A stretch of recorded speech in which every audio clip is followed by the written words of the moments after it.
Flight attendant refuses water to crying child 8 minutes later. She's fired in front of everyone. The airplane cabin buzzed with the usual hum of boarding passengers, the rustling of bags being stuffed into overhead compartments, and the soft murmur of people settling into their seats. It was supposed to be just another ordinary flight, one that would take passengers from the sunny warmth of Atlanta to the bustling city of New York. However, amid the symphony of travel preparations, a sound cut through the air, sharp and relentless, the cries of a child. At first, it was the kind of whimper that travelers had grown accustomed to hearing on flights, the soft, tired protest of a young passenger adjusting to the unfamiliarity of the journey. But within minutes, it had escalated into something more, a full-throated, desperate sob that rattled through the rows of seats and seemed to cling to the very air inside the cabin. The source of the cries was a little boy, no older than 3, his tiny frame shaking as he clung to his mother's chest. His face was flushed with distress, his chubby fingers gripping his mother's blouse as if holding on to her could somehow fix the discomfort he was feeling. His mother, a woman in her early 30s with dark curls pulled back into a loose bun, looked exhausted. Her name was Lauren, and from the moment she had stepped onto the plane, she had been doing her best to keep her son, Milo, calm. She had cradled him against her chest, whispered soothing words into his ear, and rocked him gently as she settled into her seat. But nothing seemed to work. The other passengers shifted uncomfortably, their initial patience waning as the boy's cries grew more desperate. A few exchanged sympathetic glances with Lauren, while others turned their heads toward the windows, pretending not to notice. Some tightened their grip on their armrests, a flicker of irritation flashing across their faces. They had places to be, meetings to attend, vacations to enjoy. The last thing anyone wanted was to spend the flight listening to an inconsolable child. Lauren felt the weight of their silent judgment pressing down on her, tightening around her chest like a vice.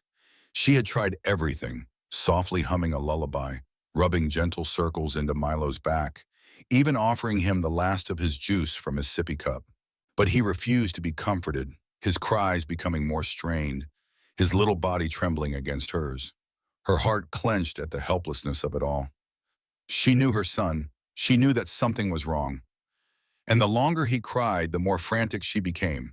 Then, amidst the rising tension in the cabin, Lauren saw her one chance at relief, a flight attendant moving steadily down the aisle. Her name tag read Vanessa, and she carried a tray of drinks with practiced ease, her expression neutral as she distributed small plastic cups to passengers. Lauren felt a flicker of hope stir in her chest. Surely just a small sip of water would help Milo. He was exhausted. Maybe he was thirsty. Maybe a little water would calm him just enough for his little body to settle. Summoning what little strength she had left, Lauren reached out as Vanessa passed by. "Excuse me," she said, her voice strained but polite. "Could I please have some water for my son? He's been crying for a while and I think he's really thirsty." Vanessa stopped, glancing down at Lauren with an expression that was unreadable, almost mechanical. There was no sympathy in her eyes, no understanding, just the cool detachment of someone performing a routine task. "I'm sorry, ma'am," Vanessa said, her voice firm but impersonal. "We can't serve drinks until we've reached cruising altitude." Lauren blinked, thrown off by the response. She had expected maybe a nod, maybe even a quiet word of reassurance, anything other than outright dismissal. "But he's really upset," Lauren pressed, her voice growing more desperate. "Just a tiny bit of water, please." Vanessa's lips thinned into a polite but unyielding line. "I understand," she said, though it was clear she didn't. "But those are the rules. Once we reach cruising altitude, I'd be happy to bring you some water." And with that, she turned on her heel and continued down the aisle, her movements smooth and practiced as if nothing had happened. Lauren sat there stunned, staring at the retreating figure of the flight attendant. For a moment, she couldn't quite believe what had just happened. She wasn't asking for much, just a sip of water for a crying child. A child in distress, a child who was suffering. How could a simple rule be more important than that? Milo continued sobbing against her chest, his tiny hands gripping at her shirt as if begging her to make it better. Lauren felt something deep inside her break. She was his mother. She was supposed to fix this, but what could she do when the one person who could help refused to? The other passengers had noticed the exchange. Some glanced at one another, whispering quietly. their faces shifting between discomfort and mild disbelief. One woman, 2 rows ahead, frowned, shaking her head. A man seated across the aisle let out a quiet sigh and rubbed his temple, clearly growing frustrated. A man in his 50s, dressed in a navy blue suit, finally spoke up, turning in his seat to look toward Vanessa as she continued passing out drinks. "Seriously?" he muttered, his voice low but pointed. "It's a glass of water, not a 5-course meal." Lauren felt a lump rise in her throat. She hated this feeling, this helplessness, this quiet humiliation. She didn't want to be the mother that everyone pitied. She didn't want to be the woman sitting there begging for a basic kindness that should have been offered without hesitation. But here she was, trapped on a plane at 35,000 feet, holding her crying child, and no one would help her. Milo let out another wretched sob, his little body shuddering against hers. Lauren squeezed her eyes shut, inhaling shakily, willing herself not to cry along with him. It wasn't just about the water anymore. It was about being seen, being heard, being treated with even a fraction of compassion. And right now, she and her son were invisible. The tension in the cabin grew heavier with each passing second, the cries of the child slicing through the stale airplane air like a siren no one could ignore. The passengers had tried at first. They had pretended not to hear, had forced their eyes onto their screens, their books, their seatbelt buckles, anything to make it seem as if they weren't affected by the small child's relentless sobs. But human nature is only so patient, and now, after what felt like an eternity of high-pitched, heart-wrenching wails, their silence was cracking. A woman near the window seat exhaled sharply, rubbing her temples. An older man sighed audibly, shifting in his seat, his fingers drumming impatiently against the armrest. Across the aisle, a couple exchanged a glance, one of those knowing, weary looks that travelers shared when they were suffering through the same frustration. The flight, once routine, was now an exercise in endurance, and the crying child had become the unwilling villain of their journey. But for Lauren, the mother, the villain wasn't her son. It was the flight attendant, Vanessa. She still couldn't believe it. The utter coldness, the detachment in that woman's voice when she had refused such a basic request. A sip of water, just a little kindness. Was that really too much to ask? Lauren's arms tightened protectively around her trembling child as he sobbed into her chest, his little body hot with exhaustion. Her heart ached, not just from the frustration of the situation, but from the shame that was beginning to creep in. She could feel the eyes on her now. She could sense the growing irritation of the people around her, the judgment, the silent accusations, the thoughts forming in their minds. Why can't she control her child? Why didn't she prepare better? Why did she bring him on this flight if he can't behave? She wanted to scream, to stand up, to turn to them and say, "Do you think I want this? Do you think I planned for this?" But instead, she stayed in her seat, swallowing the humiliation, rocking Milo back and forth, whispering soft reassurances that neither of them believed. And then, "Excuse me." The voice was deep, firm, and cut through the cabin noise like a knife. Heads turned. The man in the navy blue suit had finally had enough. He was seated a few rows ahead, but he had clearly been listening, watching, growing more and more agitated with each ignored plea. Now he was rising to his feet, turning to face the aisle where Vanessa was still making her way down, handing out drinks as if nothing at all was happening. The murmurs in the cabin hushed, passengers waiting to see what would unfold. The man took a slow step toward her. "Can you please do something about that child?" he asked, his voice measured but unmistakably sharp. "It's been going on for a while now." Vanessa barely looked at him. "Sir, I'm aware of the situation," she said, a trace of annoyance creeping into her voice, as if she were the one being inconvenienced. "I'm handling it." The man let out a short, incredulous laugh. "Handling it," he repeated. "By ignoring it?" At that, Vanessa did look at him. "Sir, as I've told the child's mother, we are unable to serve drinks until we reach cruising altitude. Those are the airline's policies." The word policies landed in the air like an iron door slamming shut.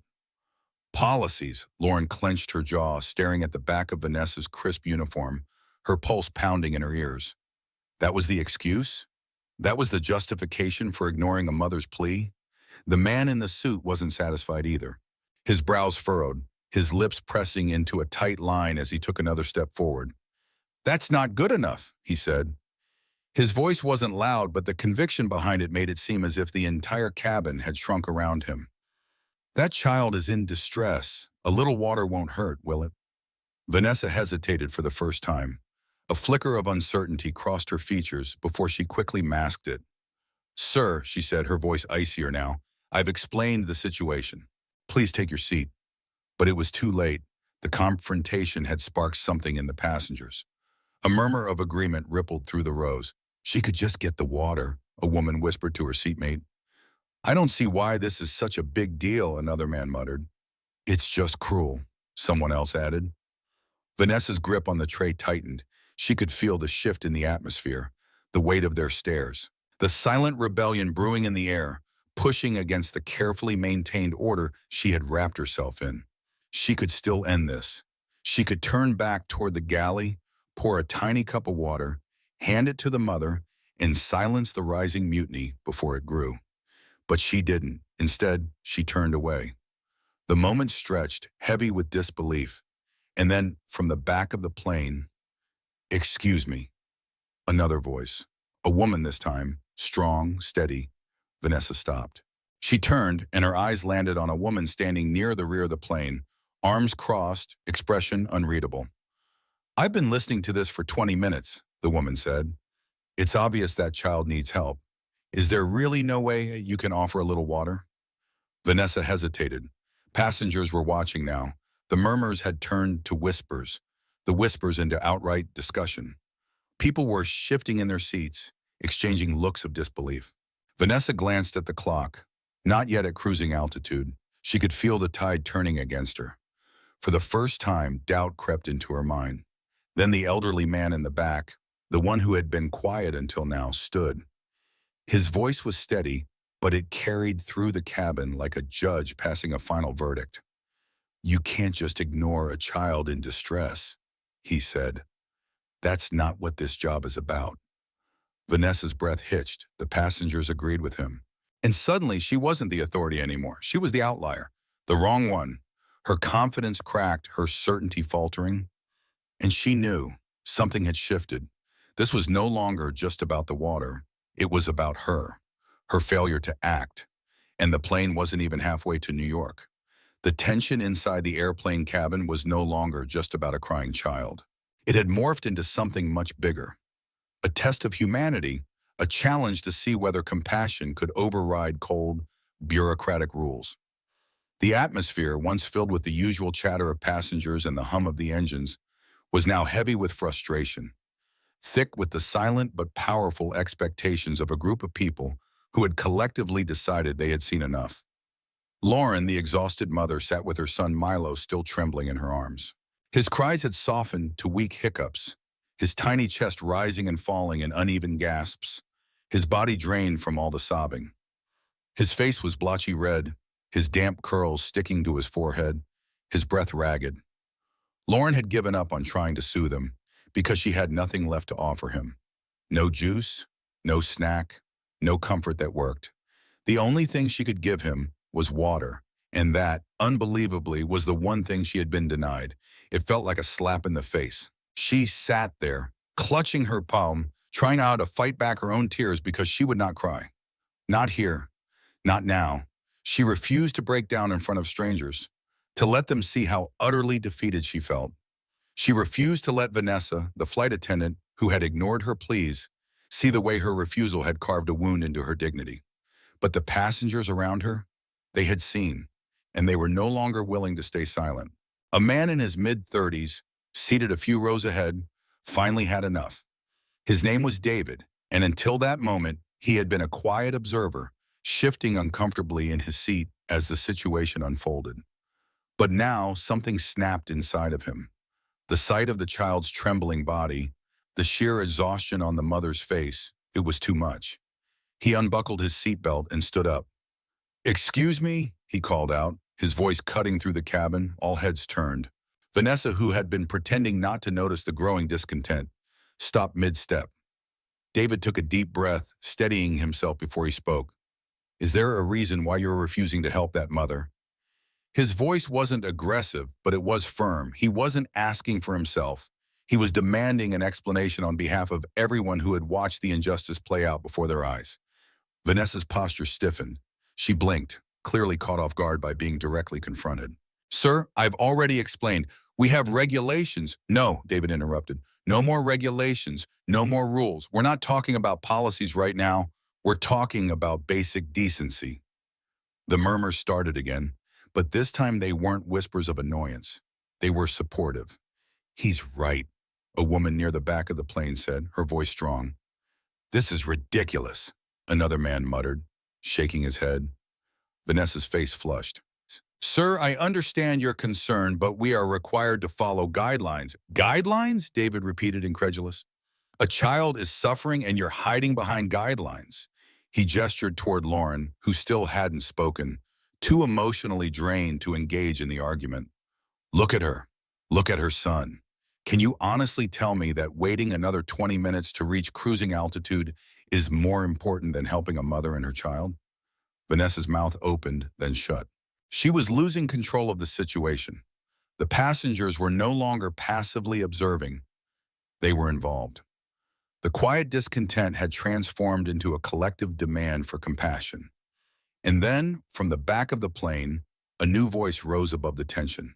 An elderly man, perhaps in his 70s, with deep-set eyes and a presence that carried wisdom, stood up gripping his cane. His name was Mr. Everett, and he had spent his entire life believing in kindness, in doing the right thing when the moment called for it. And this was one of those moments. He walked slowly, deliberately, his cane tapping softly against the floor as he made his way toward Vanessa. The plane, filled with murmurs just moments ago, fell silent. The weight of his steps, the authority in his presence, hushed the restless energy. When he finally reached Vanessa, he looked her directly in the eye. Young lady, he said, his voice calm but heavy with disappointment, you need to think very carefully about the kind of person you want to be. Vanessa swallowed, visibly unsettled. Sir, no. His voice was firm but never cruel. No more excuses, no more policies, no more waiting. I've been on this earth long enough to know that there are moments in life where you are faced with a choice, and this young lady is one of those moments. The silence in the cabin was absolute. The passengers, the mother, the crying child, everyone was waiting for Vanessa to do the right thing. She could feel it, the pressure, the expectation, the judgment. Her fingers twitched at her sides. She could still cling to the rules. She could still hold her ground, insist that regulations must be followed. But deep down, she knew she had already lost. She had lost the moment the child sobbed into his mother's chest, the moment human suffering became less important than a policy. Finally, her body moved. Slowly, almost hesitantly, she turned toward the galley. The murmurs behind her grew softer, the tension holding everyone captive beginning to crack. She reached for a plastic cup, filled it with water, walked back down the aisle, and with trembling fingers, she held it out to Lauren.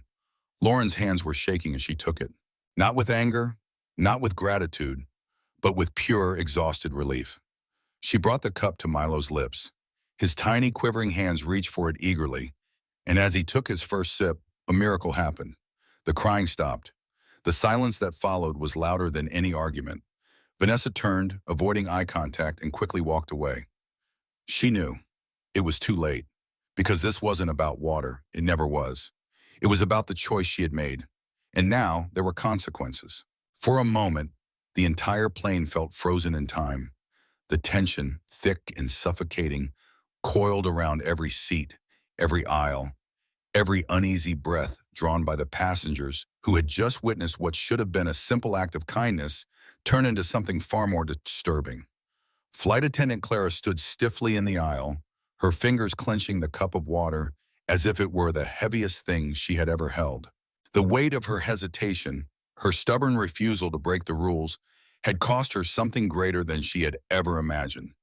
With slow, almost mechanical movements, she extended the cup to Lauren, the weary mother who had fought against her growing humiliation, her desperation, her helplessness, for her son. Clara expected the woman to snatch the cup angrily, to scold her, to say what everyone else had been too polite to shout. Why did it take you so long? How could you be so cruel? But Lauren said nothing. Her hands trembled as she reached for the cum, her exhaustion swallowing any words she might have had left. Her fingers, cold from fear and frustration, brushed against Clara's for only a second before she pulled the cup close, lowering it to her son's lips. The little boy, Milo, whose body had been racked with sobs for the better part of the last 20 minutes, hiccuped weakly, his tiny hands reaching for the plastic cup as if it contained the very thing he had been crying for all along. Relief, his lips parted, and when the cool water touched his tongue, his entire body seemed to release the tension it had been carrying. The crying stopped. The entire plane exhaled. But no one cheered, no one smiled in relief. The passengers, though grateful that the child had finally been comforted, did not forgive, and Clara could feel it. She had done what was asked of her. She had finally relented. But it was too late. The murmurs in the cabin had shifted from frustrated demands for action to something worse, quiet disappointment. The kind of disappointment that lingers in the air, that seeps into a person's skin, that whispers behind their back long after they've left the room. She turned stiffly, her brow clenched, and walked back toward the galley, feeling the burn of their eyes on her arm. She had thought the confrontation itself had been the worst part, the raised voices, the accusations, the questioning of her ability to do her job. But this silence was worse. Clara felt it in every corner of the plane. The passengers were no longer just upset at her refusal to help. They were upset because her change of heart meant nothing. She had already revealed herself. The moment she had looked a struggling mother in the eye and denied her a basic kindness, she had shown them the kind of person she was, or at least the kind of person they now believed her to be. And that belief was not so easily undone. She could feel it in the way people turned their heads away from her as she passed, in the way conversations resumed, but never with her, in the way the elderly man, the one who had stood against her, now sat quietly, shaking his head. She could feel it. She had lost them. Her stomach twisted violently, but she kept her face composed, kept her steps even, her posture straight. She had a job to finish. And yet, deep inside, something inside her had cracked. What had she been trying to prove? That she was a professional? That rules mattered?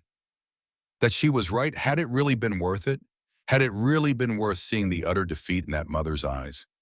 The growing frustration in the passengers who had trusted her to do the right thing? The shame that now burned under her own skin? For what? Pride? As she reached the galley, Clara's hands gripped the metal counter, knuckles white as she stared at her reflection in the polished surface. She didn't like what she saw. She had thought she was a good flight attendant. No, a great one. She followed protocol. She kept things in order. She didn't make mistakes. And yet today, she had made the biggest mistake of her career. Not because she had followed a rule, but because she had forgotten why she was here in the first place. This job wasn't about power. It wasn't about control. It wasn't about proving she knew best. It was about people. It was about seeing when a passenger, a mother, a child, was struggling and stepping in before the situation became unbearable. She had failed them, but worse, she had failed herself. The plane hummed beneath her feet, the same as it always had, but Clara would never be the same. She took a deep, unsteady breath. She knew she would have to face the consequences. Maybe it would come in the form of a formal complaint. Maybe it would be an uncomfortable conversation with her supervisor. Maybe it would even mean losing this job altogether. And for the first time since she had stepped onto this plane, that possibility scared her. Not because she loved this job, but because she wasn't sure she deserved it anymore. Lauren was still in her seat, cradling her son, rocking him gently. Her eyes were closed now, her lips pressed against Milo's forehead, whispering something too soft to be heard. She hadn't looked at Clara again. Clara didn't blame her. The damage was done. The moment had passed, and even though she had finally done what she should have done from the start, it didn't matter anymore. The passengers would not forget, and neither would she. If you believe in kindness over rules, in compassion over pride, in standing up for what is right, then give this post a like. Comment below, what would you have done in this situation? Subscribe for more emotional, thought-provoking stories that remind us what truly matters in this world. The cabin had settled into an uneasy quiet, but it wasn't peace. It was the kind of silence that lingers in disappointment, the kind that doesn't erase the weight of what had just happened. Passengers still exchanged glances, some shaking their heads, others whispering in hushed voices. Clara had returned to her duties, but she could feel it. The stares, the judgment, the undeniable feeling that she was no longer just a flight attendant serving drinks and snacks. She was the villain of this flight. She wasn't sure which was worse, the confrontation that had just unfolded, or the fact that she had lost the respect of every person on this plane. And then, as if the universe had been waiting for the perfect moment, the cabin door clicked open. Heads turned as a woman stepped inside, her expression calm yet unreadable, her posture controlled yet commanding. She wore the same uniform as Clara, but where Clara's presence now carried an uncomfortable tension, this woman radiated authority. Rachel, the flight supervisor. Clara's stomach twisted. Rachel's gaze swept across the cabin with quiet precision, and though she didn't say a word, she already knew. She didn't need to ask. She could feel it in the weight of the silence, in the stiffness of Clara's posture, in the looks the passengers gave her. Something had gone wrong, something big. Rachel didn't speak right away. She didn't need to. Instead, she walked forward, her heels clicking softly against the floor, stopping directly in front of Clara. Clara swallowed hard, forcing herself to meet Rachel's eyes. "I need to speak with you," Rachel said, her voice steady. "Now." Clara felt the cabin exhale. The passengers didn't say it, but she could hear it in their expressions. Finally, something was being done. Without a word, Clara followed Rachel toward the galley, the space suddenly feeling too small, too tight, too suffocating. The moment the door closed behind them, Rachel turned, arms crossed, her gaze pinning Clara in place. "Do you want to tell me what happened out there?" Clara opened her mouth, but for the first time since the entire ordeal started, she had nothing to say. What could she say? That she had followed protocol? That she had done what she thought was right? That she had let a child cry for almost half an hour while the entire plane begged her to do something? Rachel waited. Her silence wasn't impatient, wasn't cruel. It was expectant, because she already knew. Clara finally let out a slow breath. "I was following regulations." Rachel's jaw tightened, but her voice remained calm. "And did following regulations help that child?" Clara flinched. The question wasn't meant to attack her.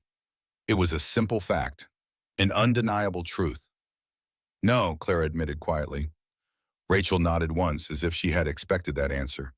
"Then tell me, Clara, who were you really protecting? The airline, yourself? Because it sure as hell wasn't that mother and her child." Clara felt that.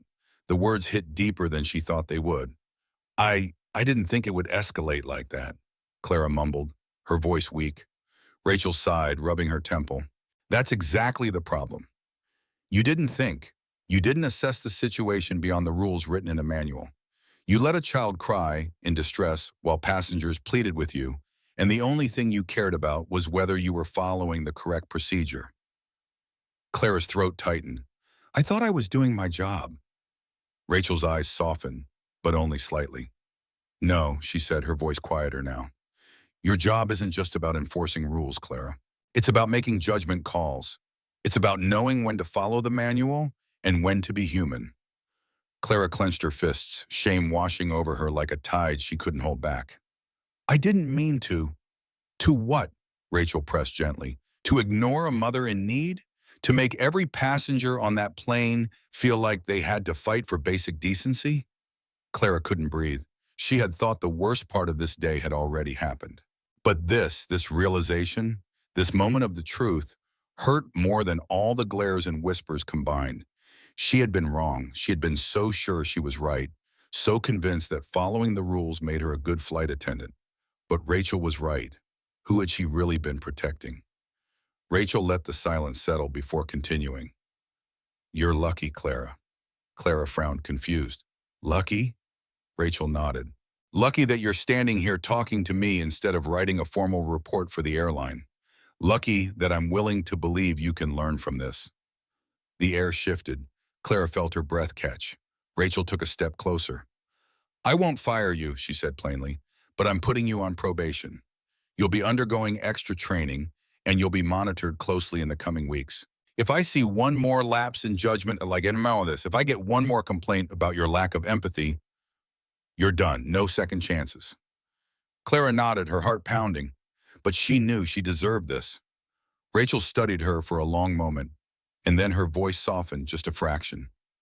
I know you're not a bad person, Clara. Clara blinked, startled.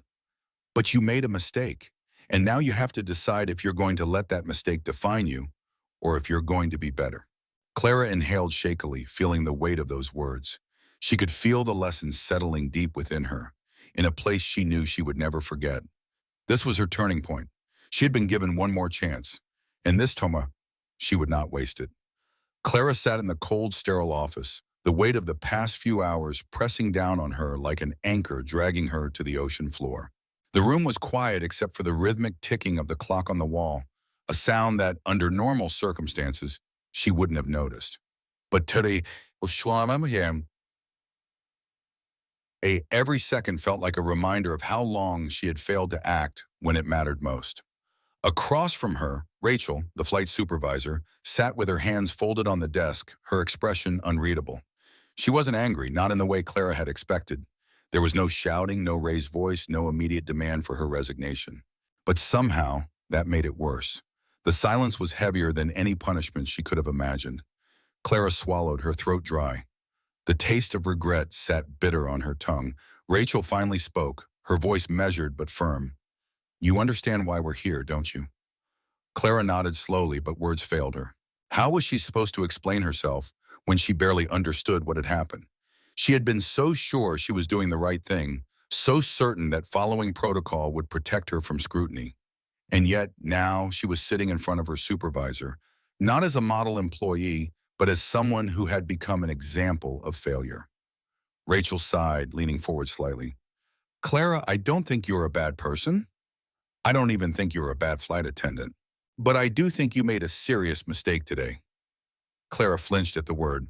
Mistake, that's what this was, wasn't it? A moment where she had let a rule matter more than a human being. Let me be clear, Rachel continued, her gaze sharp. We are in the business of customer service, yes, but more than that, we are in the business of people.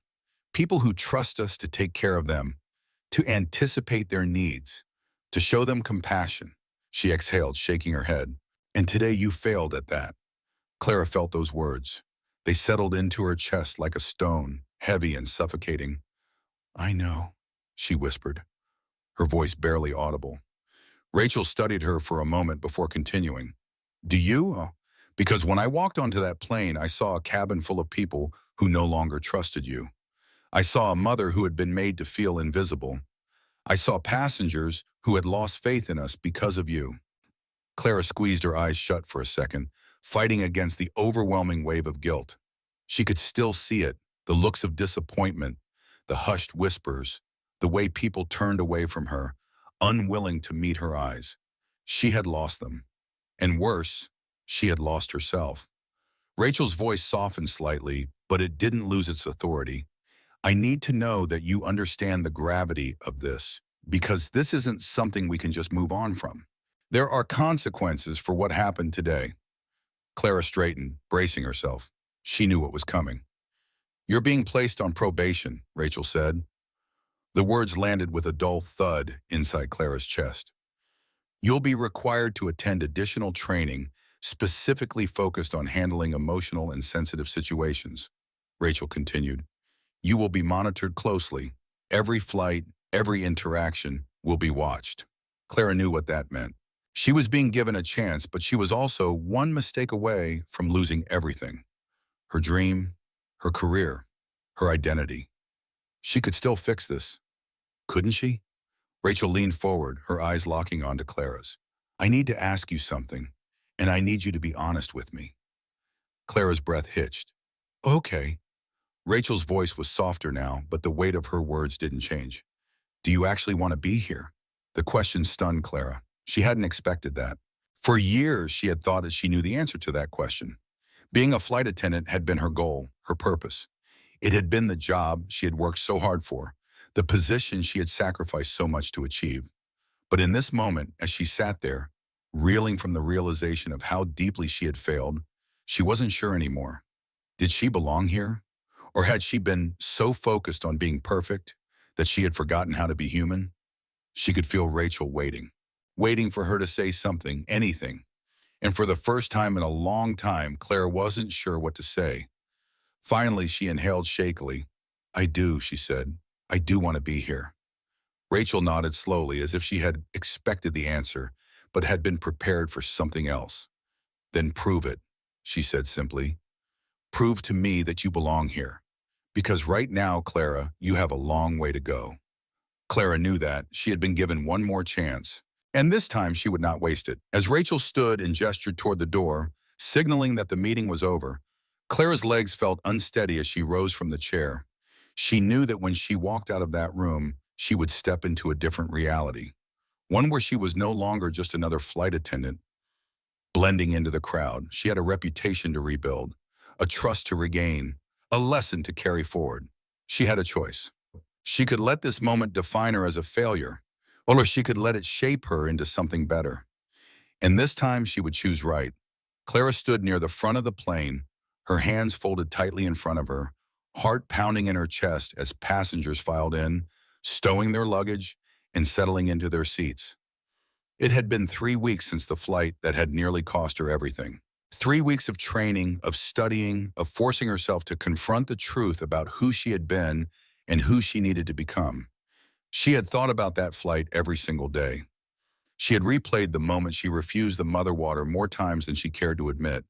She had felt the weight of every disappointed stare, every whisper, every silent judgment from passengers who had expected more from her.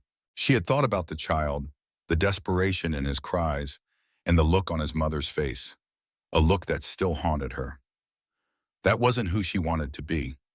She had spent the last few weeks proving that, to herself, to Rachel, and to anyone who would ever set foot on one of her flights again. The training had been grueling, not because it was difficult, but because it forced her to see herself as she had been. Rigid, cold, afraid to bend. She had failed that day. But today, she was ready. The captain's voice crackled over the intercom, signaling that takeoff was only minutes away. Clara took a slow breath, smoothing the fabric of her uniform, reminding herself that this was her moment to prove herself. Not to her supervisor, not to her coworkers, but to herself. And then, just before she turned to walk down the aisle, she heard it. A small, muffled whimper. Her stomach twisted. She knew that sound. Her eyes scanned the rows until she saw them. A young woman in her late 20s, seated near the back, cradling a little girl in her lap. The child, no older than 4, had her tiny hands clenched into fists, her face pale and scrunched in distress. Her breaths were uneven, short, strained. She's not crying, she's struggling. Clara didn't hesitate. She moved swiftly, kneeling down in the aisle beside them, her voice gentle but firm. "Ma'am?" she said softly. "Is she okay?" The mother looked up, startled, her eyes wide, filled with worry. I don't know," she stammered. "She's been feeling a little sick since we boarded, but now she says she can't breathe." Clara's heart lurched. She turned her attention to the little girl, whose chest rose and fell rapidly. Fear. It was fear making it worse, just like that little boy, just like Milo. Clara would not fail this time. She reached for the little girl's hand, her touch warm, reassuring. "Sweetheart, I'm Clara," she said, her voice softer now, calmer. "I know this must be scary, but I promise I'm going to help you, okay?" The little girl whimpered but gave a weak nod. Clara turned to the mother. "Has she had anything to drink?" The woman shook her head, guilt flashing in her expression. "She didn't want anything." She said her stomach hurt. Clara nodded, assessing the situation quickly. The girl wasn't choking. She wasn't in immediate medical danger, but she was panicking. "Okay," Clara said, making a decision instantly. No hesitation, no second guessing. "I'm going to bring her some water. It might help settle her breathing. And I'll be right here, okay? You're not alone." The mother's eyes shone with gratitude. "Thank you," she whispered. Clara was already moving, already pouring a small cup of water, not waiting for permission, not waiting for the right time. She knew better now. When she returned, she helped the mother tip the cup to the child's lips. The little girl sipped slowly, her breath still shallow but steadying. Clara reached into her uniform pocket, pulling out a small cooling wipe. She unfolded it carefully, then gently pressed it to the little girl's forehead, letting the coolness soothe her heated skin.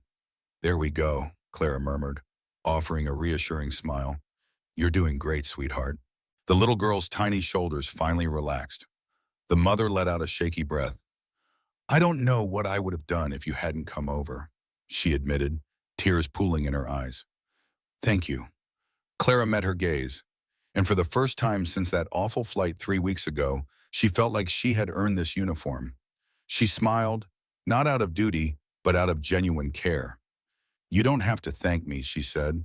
"This is what I'm here for." As she rose back to her feet, the weight she had been carrying lifted. She had done it. She had been the person she wished she had been 3 weeks ago. She had chosen kindness over hesitation. And this time when she walked back up the aisle, the passengers weren't avoiding her gaze. They were watching. Some even nodded, small smiles tugging at their lips. They had seen it.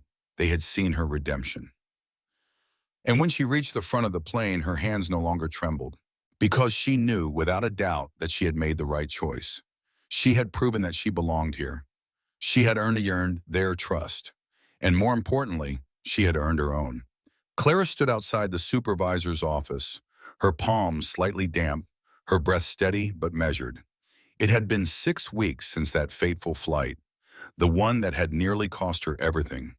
6 weeks since she had watched helplessly as an entire plane full of passengers lost faith in her. 6 weeks since she had realized the terrifying truth. She had been wrong. And now, standing here on the verge of what could either be her redemption or her final reckoning, she knew that whatever happened next, she had already changed. She wasn't the same flight attendant who had clung to rules out of fear. She wasn't the same person who had watched a mother and child struggle while she stood frozen in the name of protocol. She had faced her own failure, learned from it, and fought to be better. But would that be enough? With a slow, deliberate breath, she knocked. "Come in," came Rachel's familiar voice. Clara pushed the door open and stepped inside, closing it behind her as her supervisor gestured toward the chair across from her desk. She sat, careful to keep her posture straight, her hands folded in her lap, not out of nervousness but out of determination. Rachel regarded her for a moment, her sharp gaze assessing. Then she leaned back in her chair and let out a breath. "I've been watching you these past few weeks, Clara," she said, "and I have to say, I've seen a change." Clara felt her heart skip, but she stayed silent, allowing Rachel to continue. "You've handled every situation with grace," Rachel went on, tapping a folder in front of her. "I've received multiple reports from passengers, and they all say the same thing. You were attentive, compassionate, present." Clara swallowed the lump in her throat. She had worked hard for that. She had taken every shift as an opportunity to prove to herself that she was capable of more than just following the rulebook.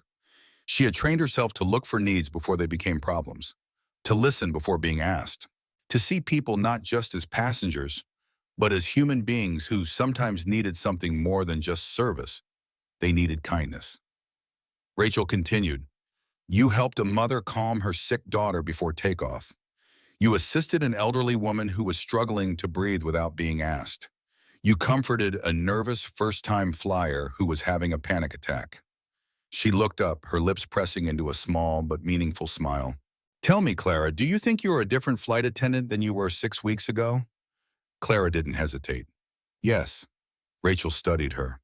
"How?" Clara took a breath, choosing her words carefully, truthfully.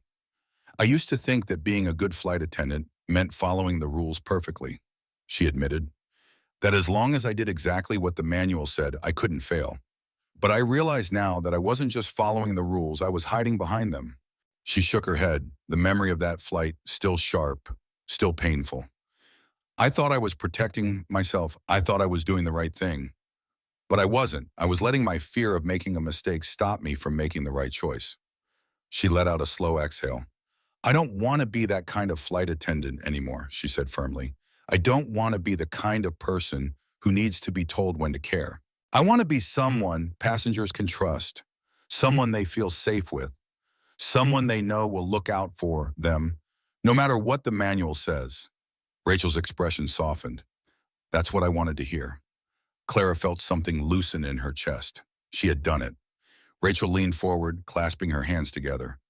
You're officially off probation, Clara. You've earned back your position as a full-status flight attendant. Clara's heart soared, relief washing over her. But, Rachel added, her tone still serious, I want you to remember this feeling, this moment, because what happened 6 weeks ago, it can never happen again. Clara nodded. It won't. Rachel smiled then, genuinely. I believe you. Clara stood, her movements lighter than they had been in weeks. As she turned to leave, Rachel's voice stopped her. One more thing, she said. Do you regret what happened? Clara hesitated, then she turned back. No, she said softly. Rachel raised an eyebrow. Clara offered a small, determined smile. Because if it hadn't happened, I wouldn't have learned what I needed to. Rachel nodded approvingly. That's growth. As Clara stepped out into the hallway, the world felt different. The terminal bustled with life, passengers moving to and from their gates, families reuniting, travelers preparing for their journeys. And Clara, she wasn't just moving forward. She was stepping into the flight attendant she was always meant to be. The lesson we can all take away from Clara's story. Clara's journey is one that we can all relate to. We've all made mistakes. We've all had moments where we let fear, pride, or hesitation keep us from doing what was right. And when we make those mistakes, we're faced with a choice. Let the failure define us, or let it teach us. Clara's story isn't just about a flight attendant who learned to care. It's about all of us. It's about learning when to put compassion before convenience. It's about knowing that rules are important, but humanity matters more. It's about recognizing that sometimes we have to be willing to step outside of our comfort zone to truly help someone. And most importantly, it's about the power of growth, of second chances, and of choosing to be better, even when no one is watching. So ask yourself this, who do you want to be? Do you want to be the kind of person who follows the rules at all costs? Or do you want to be the kind of person who sees a need and answers it? No hesitation, no excuse, just action and heart. Because at the end of the day, it's not about perfection. It's about how we choose to grow. Tell us your story. Have you ever made a mistake that taught you a powerful lesson? Have you ever been given a second chance? Drop your thoughts in the comments. We'd love to hear your experiences. Show your support. If you believe that growth is possible, that we all deserve the chance to learn from our mistakes, and that kindness should always come first, hit the like button and share this story with others. Subscribe for more powerful stories. We bring you real, emotional, and inspiring stories that remind us what truly matters in life. Because at the end of the day, it's not about where we start. It's about how we choose to move forward. And just like Clara, we can all choose to be better.